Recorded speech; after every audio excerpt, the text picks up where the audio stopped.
ફળ ભાવે છે? હાલો નીચે બેસી જાઓ. ધ્યાના ઊભી થશે. તને કયું ફળ ભાવે છે? સરસ. ચાલો હીરવા ઊભી થશે. હીરવાને કયું ફળ ભાવે છે?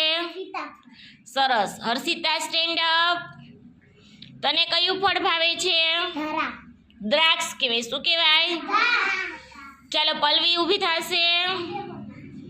પલ્લવીને કયું ફળ ભાવે છે? સરસ.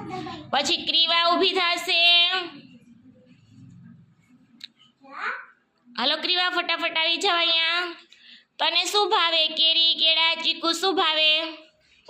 સરસ. ચાલો નવ્યા ઊભી થશે. તને શું ભાવે? સરસ. પ્રાંજલ ઊભી થશે. પ્રાંજલને શું ભાવે? દાડમ. સરસ. ચાલો પંથુભાઈ ઊભા થશે.